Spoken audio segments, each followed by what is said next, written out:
우리는 계속해서 교회에 보내는 예수 그리스도의 편지에 대해서 묵상하고 있습니다. 에베소 교회를 우리가 함께 나누었고 또 서문화 교회에 대해서 함께 나누었습니다. 오늘은 세 번째 시간으로 버가모 교회에 보내는 편지를 통해서 이 시대 바른 교회의 모습, 하나님을 원하시는 그런 교회의 모습이 뭔지를 들을 수 있는 복된 시간이 되기를 원합니다. 이 버가모라는 지역은 지도에서 보시는 대로 서머나에서 북쪽에 위치하고 있습니다. 이 버가모, 지금도 똑같은 이름의 도시이다. 버가마라는 이름으로, 베르가마라는 이름으로 지금 터키 지역에 위치하고 있고 서부 지역의 중심 도시이면서 또 인구가 많은 지역입니다. 기회가 되면 터키에 직접 가서 보고 싶은 마음이 있습니다. 근데 역사적으로 보면 이 버가모라는 지역은 그 로마 주후 29년에 로마의 신전이 세워진 것입니다. 로마라는 나라 이름을 따서 여신 로마가 있었습니다. 그래서 이것이 로마라는 도시를 상징하기도 하고 국가를 인격화한 신전 지어놓고 제사를 지냈죠. 그리고 유명한 황제 아우구스투스의 신전이 있었습니다. 아우구스투스는 누구냐 하면 누가복음 2장 1절 이하를 읽어보면 예수님의 탄생 이야기가 나오는데 예수님이 태어나셨을 때 다스리던 왕이었죠. 그래서 가이사라는 것도 황제라는 뜻이니까 가이사 아구스도 황제, 아구스도가 이제 아우구스투스죠. 그리고 보면 굉장히 유명한 황제였습니다. 그래서 그 황제를 위한 신전을 세웠습니다. 그러다 보니까 도시 버가모는 로마 황제가 예배의 대상으로 숭배되는 곳이었습니다. 그리고 수많은 그리스 신들의 신전이 세워졌다고 합니다. 그 성, 버가모라는 이름의 뜻 자체가 높은 성이라는 뜻입니다. 높은 성. 그래서 그 도시의 높은 언덕 위에 아테네 신전이 있었고 또 그 신전 정면에는 제우스 신당이 있을 정도. 그 외에도 또 로마에 얼마나 신이 많습니까? 신들이 즐비한 곳이 바로 버가모.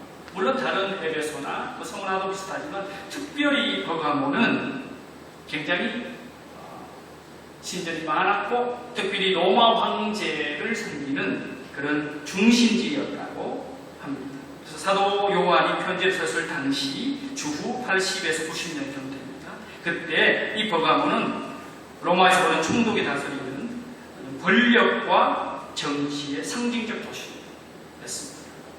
황제 예배가 있는 본거지였다 말합니다. 자, 여러분 역사를 아시는 분들은 로마의 역사를 보면 특별히 도미시안 황제, 주후 81년에서 96년도 통치한 그 황제 때부터 로마 황제를 종교화했습니다. 로마 황제를 종교화해서 전국적으로 강요했습니다. 그래서 로마 황제가 자신을 주님이자 하나님, 도미누스 에트 데우스, 주님이자 하나님으로 그렇게 숭배하도록 했고, 그리고 그것을 거역하는 사람들에게는 두 가지를 했습니다. 하나는 재산을 몰수했습니다. 모든 재산을 몰수했습니다. 두 번째는 반역자로 취급해서 사형에 처했습니다. 생각해보면 재산 다 몰수하고 그것도 힘든데 목숨까지 내놓아야 되는 그런 상황이었죠. 예수 믿는 사람들은 하나님을 창조주로 믿고 예수 그리스도를 퓨리어스로 구주로 고백하는 사람들이니까 충돌할 수밖에 없었고 수많은 순교자들이 나온 것입니다. 오늘 본문 13절을 보면 이런 말씀입니다. 내가 어디서 사는지를 내가 아노니 거기는 사탄의 번제가 있는 데다. 이 사탄의 번제라는 것은 수많은 신전을 이야기합니다. 그리고 그 밑에 보면 너희 가운데 곧 사탄이 사는 곳. 이 사탄은 상징적으로 로마의 황제를 이야기합니다. 그만큼 로마 황제 숭배가 많았던 곳이 바로 이 소아시아죠. 수많은 순교자가 나왔죠. 지난주에 서문화 교회는 대표적인 순교자가 누굽니까? 폴리카였죠. 근데 이 버가모 교회는 안디바. 안디바는 성경이 다른 곳에는 나오지 않습니다만 안디바는 그런 순교가 나왔습니다. 내 충성된 증인이다. 충성된 증인. 이 증인이라는 단어가 마르투스라고 해서 순교자라는 단어도 번역할 수 있습니다. 그러니까 이 안디바는 예수님을 믿는 믿음을 저버리지 않았다고 예수님을 칭찬하고 있습니다. 여러분, 순교는 과연 무엇일까?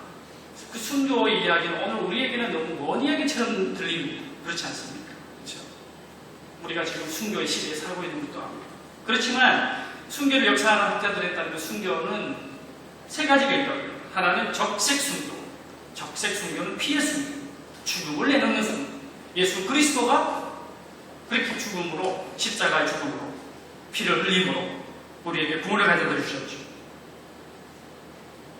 우리 한국교회 역사도 보면 수많은 순교가 있었습니다. 주기철 목사님을 비롯해서. 지금도 세계 곳곳에서 예수 믿는 것 때문에 자기 목숨을 내어놓아야 하는 그런 나라가 여전히 있습니다. 뭘 볼 거 없어도 북한만 봐도 그렇습니다.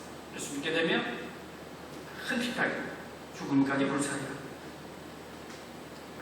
예수 믿다가 발각되면 피해 순교의 자리를 이게 됩니다. 두 번째 순교는 백색 순교가 있습니다. 이 백색 순교라는 것은 피를 흘리지는 않지만 자발적으로 고난에 참여하는 것을 말합니다.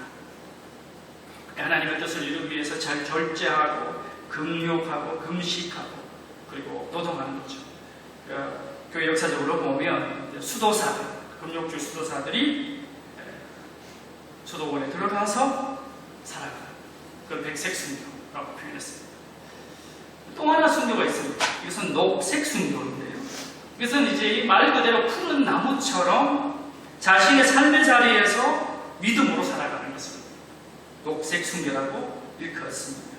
일상의 삶이 순교의 자리가 되는 것입니다. 사실 일상의 삶을 살아가는 그것이 어떻게 순교가 될 수 있겠냐 그런 질문을 던질 수도 있겠지만 순교를 연구한 학자들은 녹색 순교도 순교다. 왜냐하면 나의 자아를 주님께 매일 복종시키고 주님을 주인으로 모시고 그 뜻대로 살아가는 삶이기 때문입니다. 그렇게 이야기합니다. 물론 적색 순교나 백석 순교처럼 눈에 두드러진 순교는 아닐 것입니다. 그렇지만 바울이 로마서 12장에서 말씀한 것처럼 하나님의 선하시고 기뻐하시고 온전하신 뜻을 내 몸으로 실천하고 살아있는 제물이 되어서 하나님 앞에 드리는 것, 그것이 바로 녹색 순교에 해당합니다. 다시 말하면 교회에 나와서 예배 드리는 것뿐만 아니라 가정에서, 직장에서, 그리고 사회에서 활동하는 중에 하나님의 뜻을 묻는 것입니다. 하나님의 마음을 헤아리는 것입니다. 이웃을 섬기고 헌신하면서 살아가는 것입니다. 그것이 바로 녹색 순교입니다. 그러고 보면 우리 신앙의 선배들은 적색 순교와 녹색 순교, 백색 순교로 나아갔다면 오늘 우리에게 뭐가 필요하겠습니까? 매일매일 삶을 순교적 삶을 살아간다. 순교적 정신으로, 순교적 마음으로 살아가는 것이 요구될 것입니다. 그래서 바울은 뭐라고 했습니까? 나는 매일 순교한다. 그랬죠. 나는 매일 순교. 매일 주님 앞에 거하고 안에 거하고 주님의 뜻을 따를 때 우리가 녹색 순교를 넘어서서 백색 순교, 적색 순교 가능한 그런 믿음의 자리에 이를 것입니다. 이 버가모 교회는 그런 순교적 정신이 있었고 믿음에 대한 깊은 믿음이 있었습니다. 그래서 예수님은 그것을 칭찬하셨습니다. 그런데 이제 버가모 교회에 주시는 책망이 있습니다. 내가 좀 기회를 드려야 되는데요. 여러분 14절과 15절 다시 한번 보겠습니다. 14절, 15절 보면 이렇게 말씀합니다. 그러나 내게 두어 가지 책망할 것이 있나니 거기 내게 발람의 교훈을 지키는 자들이 있도다. 발람이 발락을 가르쳐 이스라엘 손 앞에 걸림돌을 놓아 우상의 제물을 먹게 하였고 또 행음하게 하였느니라. 이와 같이 내게도 니골라당의 교훈을 지키는 자들이 있도다 그랬습니다.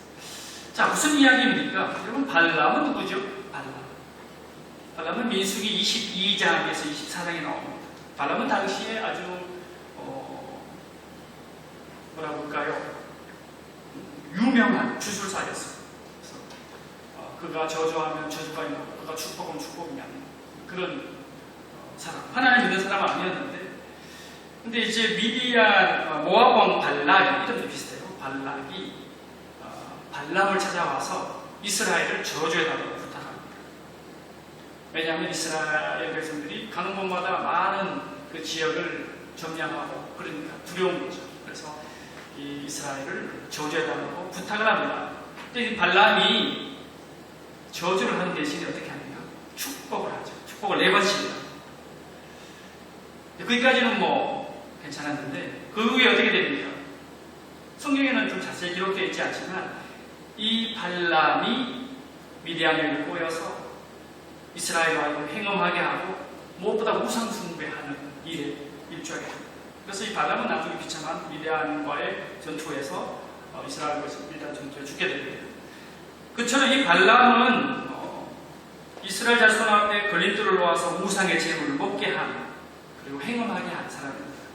니골라당은 무엇입니까? 여러분, 니골라당은 에베소 교회 때 나왔었죠.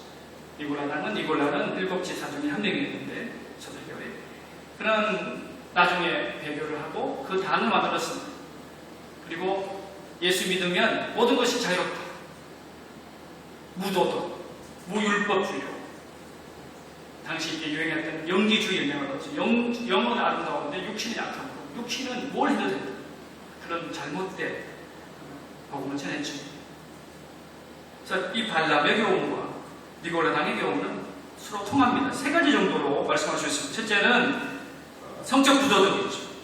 성적인 부도덕. 그 옛날 초대교회는 이런 문제가 많았습니다. 요즘도 전혀 우리는 성적인 부분에 있어서 자유롭지 못합니다. 특별히 하나님 예수님께서는 이 교회에 성적인 부도덕, 특별히 니골라당 같은 경우는 예수를 믿으면서 음행하고 공부하는 사람을 살았습니다. 정결하지 않았던 것이죠. 두 번째는 우상숭배입니다. 안디바처럼 믿음을 지킨 사람도 있었지만 황제 숭배를 하는, 목숨이 두려워서 그렇게 한 사람들이 있었던 것입니다. 그러나 조금 더 우리가 깊이 보게 되면 이 발람의 교훈을 지키는 자들, 니골라당의 교훈을 지키는 자들은 하나님을 믿으면서 동시에 우상과 우상의 풍속을 받아들이면 종교 혼합주의를 이야기합니다. 종교 혼합주의. 무슨 이야기냐면 하나님을 믿기는 믿는데 우상도 섬기는 거죠. 하나님 믿기는 믿는데 하나님의 백성이 합당하지 않은 음행을 하는 것이죠. 그래서 예수님께서 어떻게 하나님을 섬기면서 동시에 우상도 섬기느냐, 우리 시대의 말로 좀 바꿔본다면 어떻게 교회에 나와 예배 드리면서 다음날 점을 치르느냐, 예수 믿으면서 다르신 섬기는 거죠. 그런 걸 이야기하는 거죠. 이것은 각자 신앙이라는 거죠. 영적인 양다리 걸치기를 말씀하셨습니다. 아마 이 교회에, 버가모 회개에 그런 사람들이 있었던 것 같습니다. 그래서 예수님께서는 분명히 말씀하죠. 그러면서 16절에 그러므로 회개하라 말씀하고 있습니다. 회개하라. 사실 이 발람의 교훈을 따르는 사람들이 이 교회에 얼마나 많았을까? 아주 많지는 않았을지 모릅니다. 그러나 온 교회를 향하여 예수님께서는 회개하라 말씀합니다. 공동체의 교회. 한 사람의 문제일 것 같지만 그 공동체의 문제입니다. 그래서 부부는 전체 영향을 줍니다. 또 전체는 부부의 책임이 있습니다. 함께하는 공동체 안에 서로 책임져야 되는 것이죠. 그 사람만의 문제가 아닌 것이죠. 그래서 예수님께서 이 교회를 향하여 회개하라고 말씀하고 있습니다. 버가모 교회의 죄는 무엇인가? 그것은 잘못하는 사람들을 보고도 아무런 조치를 취하지 않는 것입니다. 그냥 내버려 둔 거예요. 그래서 이제 에베소 교회 같은 경우는 어떻습니까? 에베소 교회는 이단을 용납하지 않았죠. 에베소 교회는 아주 좀 이단에 대해서 아주 철저했던 그것이 가르침에 대해서 분명히 하다 보니까 처음 사랑을 잃어버렸어요. 사랑이 자꾸 식어갔어요. 정의를 너무 이야기하다 보니까 사랑이 자꾸 식는 거죠. 반면에 버가모 교회는 처음 사랑이라는 이름으로 그걸 유지하다가 이단을 그대로 반임하는 결과를 가졌습니다. 그래서 버가모 교회에 대한 회개는 이런 이단을 차단하는 겁니다. 분명하게 하나님의 정의를 세우라는 것이죠. 오늘 말씀 16절을 보면 그러므로 회개하라. 그리하지 아니하면 내가 네게 속히 가서 네 입의 검으로 그들과 싸우리라. 예수님이 직접 하셔서 징계하십니다. 12절에 보면 예수님을 소개할 때 좌우에 날선 검을 가지시니, 예수님은 사랑의 주님이지만 또 거짓 앞에서, 불의 앞에서 심판하시는 분이죠. 또 우리가 그걸 기억해야 합니다. 여러분, 회개가 무엇입니까? 우리는 회개가 필요하다는 걸 잘 알죠. 왜냐하면 우리 안에 이기심이 있고 탐욕이 있고 죄악이 있음을 우리 너무나 잘 알기 때문입니다. 그런데 우리는 회개를 참 힘들어하고, 그렇죠? 왜 그럴까요? 그것은 자신을 죄인으로 규정하고 싶은 사람이 없기 때문에. 회개한다는 것은 무엇입니까? 내가 문제가 많은 사람을 인정하는 거 아닙니까? 나 자신의 감추어진 약점을 노출하는 거 아닙니까? 그리고 회개한 다음에 위험 부담이 크고 좀 괜찮은 줄 알았는데 보잘것없는 사람으로 판명되는 것이죠. 그래서 회개는 쉬운 것 같지만 어렵습니다. 특별히 다른 사람 앞에 회개하는 것도 어렵고 하나님 앞에 회개하는 것도 어려운 것 같습니다. 저는 생각해 보니까 남자들이 여자들보다 더 어려운 것 같습니다. 저를 보니까 그래요. 괜히 회개하면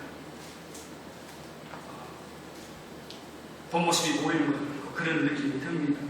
자존심, 체면, 이런 고려식이 있게 되는 것 같습니다. 그러나 여러분, 회개를 할 때에 진정한 자유를 맛볼 수 있고, 회개를 할 때에 하나님의 은혜를 경험할 수 있고, 그리스도의 사랑이 우리에게 나갑니다. 그래서 우리 회개하는 삶을 살아야 합니다. 우리 교회에서도 매주 회개에 참회 기도를 하는 이유가 거기에 있습니다. 공동체적으로 참여하는 것이죠. 자, 회개에는 최소한 4가지 단계가 있다는 생각이 듭니다. 물론 이 단계대로 그대로 딱 진행되는 건 아니겠지만 좀 깊이 생각해 보면 회개에는 단계가 있고, 첫 번째 단계는 자신의 잘못을 인정하는 단계. 회개를 하려고 하면 내가 뭔가 잘못한 것을 인정해야 되겠죠. 그렇죠? 내가 잘못한 것을 인정하지 않고 내가 잘못이 없는데 회개할 수 있겠습니까? 먼저 내 잘못을 인정하는 것입니다. 내가 잘못했다. 그런 말을 하지 말아서 했다. 그런 행동을 하지 말아서 했다. 자기의 죄를 인정하는 것입니다. 그래서 자기 잘못에 대한 인정이 없이는 회개가 시작되지 않습니다. 회개의 출발점은 나의 나름을 그대로 인정하는 것입니다. 그것이 어려운 거죠. 두 번째 단계는 무엇입니까? 두 번째 단계는 자신의 잘못을 고치기로 결정하는 행동입니다. 인정하는 것으로는 부족해. 인정을 해도 똑같이 살아간다면 그건 회개가 아닙니다. 사탄도 예수님 누군지 알죠. 그렇지만 예수 그리스도 앞에 경배하지 않지 않습니다. 결정을 해요. 결정. 잘못한 일을 고치겠다고 결심하는 것입니다. 나쁜 습관이 있습니다. 인정하는 것으로 끝나는 것이 아닙니다. 그 나쁜 습관을 고치기로 결정해야 하는 것입니다. 죄악된 행동을 고치기로 결정해야 하는 것입니다. 세 번째 단계는 이 첫 번째, 두 번째 좀 개인적인 영역입니다. 내가 인정하고 내가 결정한다면, 세 번째는 내 잘못을 시인하는 것입니다. 내가 누군가 잘못했다면 그 사람에게 용서를 구하는 것이고, 시인하고 용서를 구합니다. 공적인 것입니다. 우리의 잘못을 주님 앞에 내어놓는 것입니다. 그렇죠? 그냥 내가 알고 고쳐야 되겠다 끝나지 않습니다. 그것을 내 잘못을 개인적으로 누군가에게 잘못했다면 그 잘못을 사과해야 되는 것이죠. 그렇죠? 회개. 마지막 네 번째는 삶의 변화예요. 고치는 것입니다. 삭개오를 보면요, 예수님께서 삭개오 집에 강단을 했을 때 삭개오가 성남에서 내려와가지고 영접합니다. 예수님을 집으로 모시는 그 자리에 그가 어떻게 하면 내가 잘못한 것을 내변하라. 그죠? 구체적인 행동이 나왔죠. 예수님이 오늘 이 집에 구원이 이르렀다. 회개라는 것은 그냥 추상적이고 감상적인 게 아닙니다. 삶의 결정이고 변화입니다. 그래서 회개는 전인적이고 종합적인 것입니다. 그래서 회개가 어렵습니다. 회개하라고 말은 할 수 있지만 그것이 나의 문제가 될 때는 두려운 것이죠. 어떤 책을 보다 보니까 그 목사님이 회개와 후회를 구별해 놓은 게 참 인상적이었어요. 나누고 싶은데요.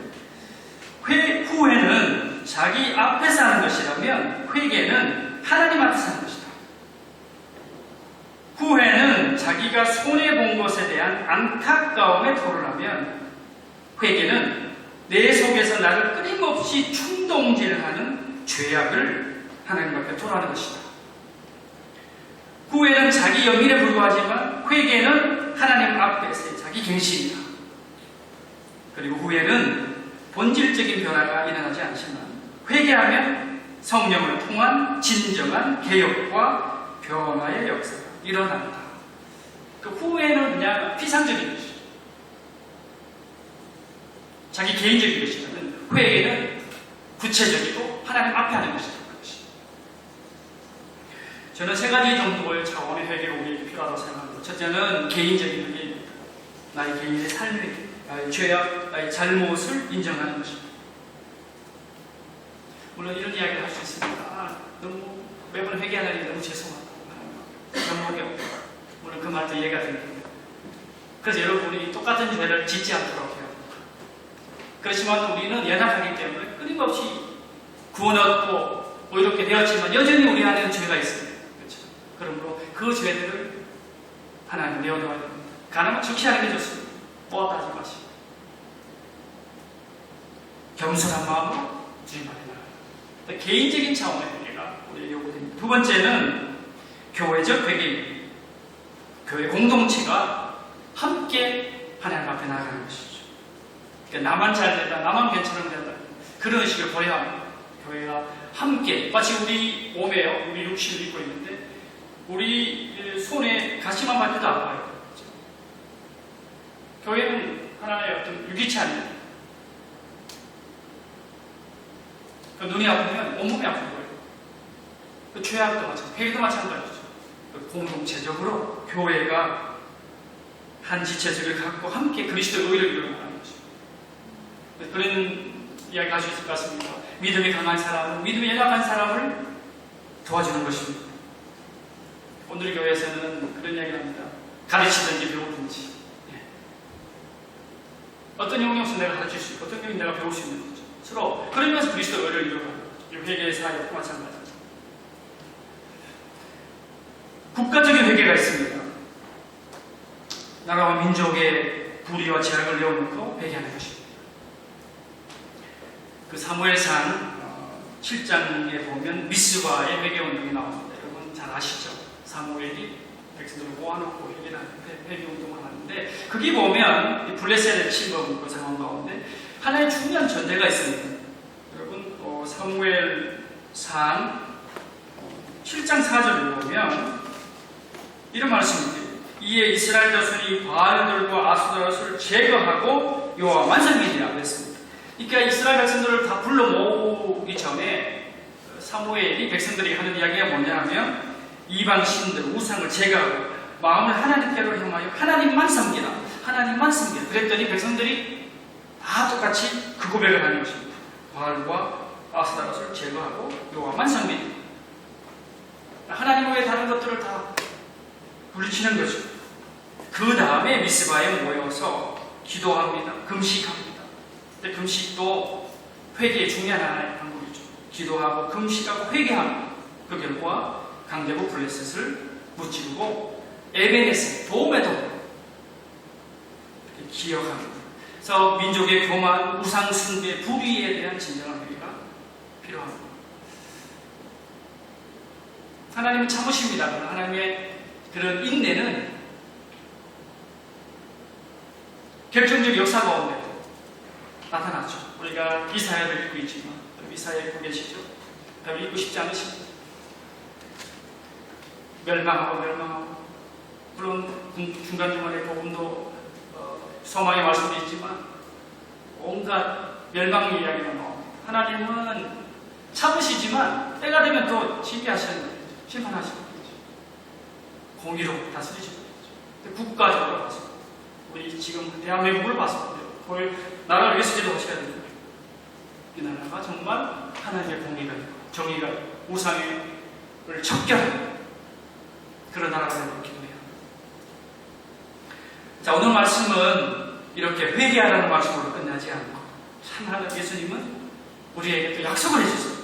이 벼가모 교회를 향하여 두 가지 약속을 해주시는데 17절에 보시면 하나는 감추었던 만나를 준다고 했습니다.